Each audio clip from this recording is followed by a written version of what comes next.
My name is Brenna Rowley. The career that I chose for my first career profile, the job title is Adoption Agency Counseling Staff. Um, the working hours seem to be typical working hours throughout the days and week. Um, and it depends which adoption agency you're working for. Many are large organizations and they can be international. But there are also organizations that are smaller. And it would definitely be a family-friendly environment to work in because adoption is all about family, and your purpose is to um, bring families together and add to them. Typical stressors working in that job could be working with difficult people in general. Um, whether they're the birth parents who are considering giving their child up for adoption, and then there's the adopting parents. And I read that apparently you also have to be a mediator sometimes between the two when it comes to the decisions of the baby. The benefits, there is no benefits from what I could tell when it came to health and retirement.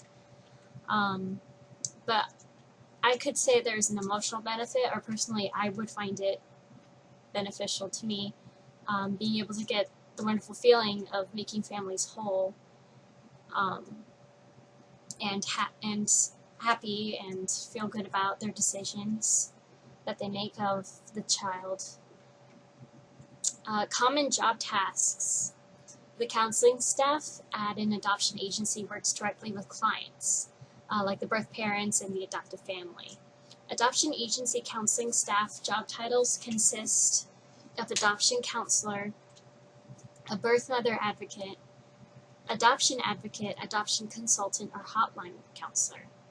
The main job duties of the counseling staff are providing support and assistance to clients with the adoption process, as well as explaining adoption options and how the adoption process works, making sure application information is correct, conducting background checks, and then approving families for adoption to adopt. For educational requirements, I found that an adoption counselor needs at least a bachelor's degree in social work, psychology, or other areas of counseling. Licensing requirements for counselors, they differ with each state. They all have their own thing. And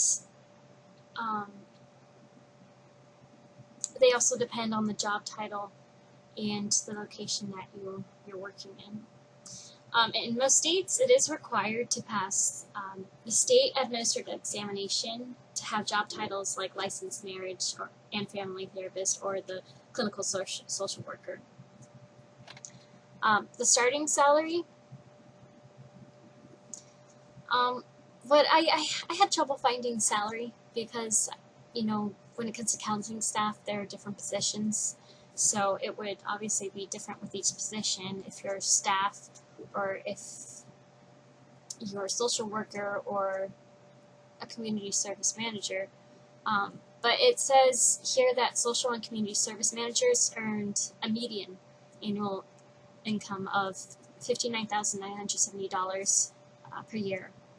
And child, family, and school social workers, they make a median of $41,550 per year. But then again, it can differ, and that's just a couple positions that I have options for. Some other career information.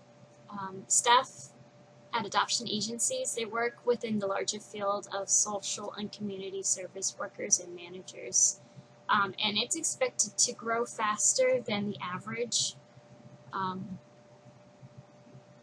from 2012 to 2022, around that area. It's supposed to increase.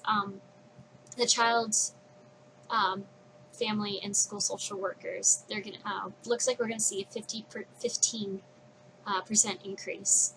with jobs, and the social and community service managers apparently will see a 21% growth rate. So looks like it's not going to be too hard, hopefully, to get a job in that area around this time and in a few years to come. And that's the information I have for adoption agency counseling staff.